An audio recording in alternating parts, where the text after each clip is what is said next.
So Uworld is arguably the most important resource that you're going to use on your IMG journey.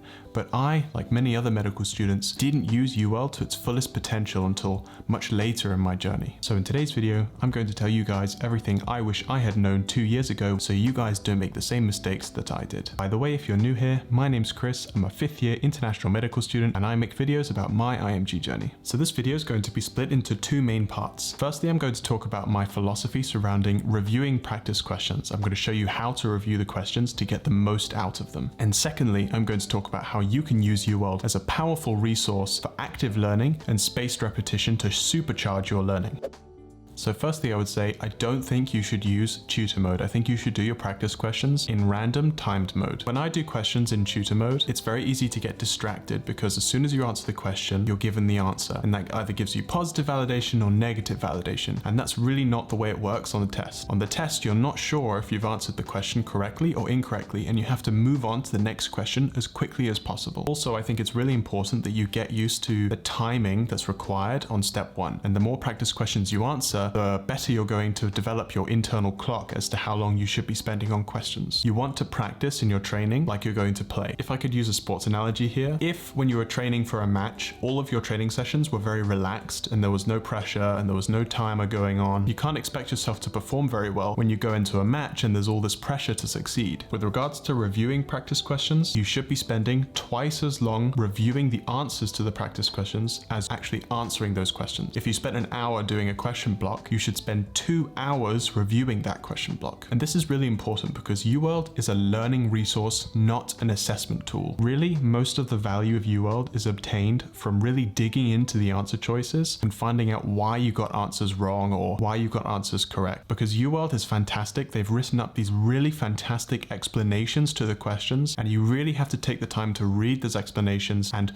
go down all these different avenues of research to really integrate the knowledge into your head. And I'm going to talk more about this later. Please do not feel bad about your Uworld score percentage. I see this mistake a lot, and I've personally felt the pressure myself when you spend an hour answering practice questions and you get to the end and you get like a 40%, and it's very discouraging. But I would encourage you to try and step away from that mindset. If you really think about it, you have no idea the kinds of people that you're comparing yourself to. You don't know if they were answering the questions in random, timed, untimed. You don't know if they answered just one practice question or if they had half an hour to answer one question. So honestly, if you really think about it, it's kind of silly to compare yourself against the percentage. There are much better assessment tools out there like the NBMEs or the Uworld self-assessments. Those you can use to measure your progress. Another big thing is never delaying reviewing the answers to the practice questions you've answered. You know, the last thing you want to do once you finish doing an hour block, I know, is sit down for another 2 hours and just review the answers that you've already done. Feels a bit silly, but honestly, I promise you, most of the value of Uworld is obtained from reviewing those answers. And if you procrastinate on reviewing those answers, you'll push it off to the next day. And then when the next day comes around, you're going to think, oh, well, I'm not familiar with the practice questions, so it's not going to be as useful for me. And you'll procrastinate, and eventually you just won't do it. This has been my personal experience. So I would encourage you to really jump on those reviews and really find out why you got the questions wrong as soon as possible. Basically, there are 3 types of questions that you're going to want to analyze. The questions you got right for the right reason, the answers that you got right for the wrong reason, and there are answers you got wrong for the wrong reason, so just plain incorrect answers. So if you got the answer correct, I wouldn't just move on from the question. I would dissect each answer choice to find out why the other one was wrong, but also go one step further and say, okay, when would they be the right answer? And if you really have no idea, you really have to go back and obviously study that information. I would go back to the chapter in the book or look it up in Anki and maybe revise the topic. And by actively asking yourself these questions, the information is going to stick in your head much more strongly than if you just open the book and read about amiodarone with no context whatsoever. So by the end of reviewing this question, you should know why the answer was correct, but also why each answer was wrong, and you should know when each incorrect answer would be the correct answer. So that's a lot of information that we can derive from just one question. And if you think about it, it makes sense. We have a lot of information that could be tested on step 1, and only a finite number of questions that can test that knowledge. So the QBank is going to test some central topics, and they'll expect you to do some peripheral studying around that to really get a whole picture. By the way, guys, if you're getting any value from this video at all,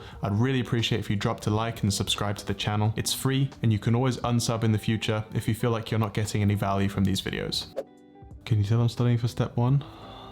Look at these bad boys. So now I'm going to talk about my philosophy about Uworld and how you can use it as like an active learning resource to really supercharge your primary resources. Would it be first aid or Anki or whatever you're using? But to do that, you're going to need to start Uworld as soon as possible. And I mean earlier than you think you should be starting. So the key here is that you really want to move on from your boring primary resources like first aid as soon as possible. You know, we've all been there. We open first aid and we're just inundated with loads of information that's really intimidating to just read through cover to cover. It's really, really boring, honestly, and it's not very engaging to your mind. I really believe that it doesn't stick in your head quite as well. So the idea is to really get stuck in with practice questions as early as possible and use those questions to sort of spiral back to your primary resources and learn things in a very non-linear way. I would say it's much more interesting to open first aid and answer the question you had about this drug because you have the context of the question in mind. It's a lot more fun to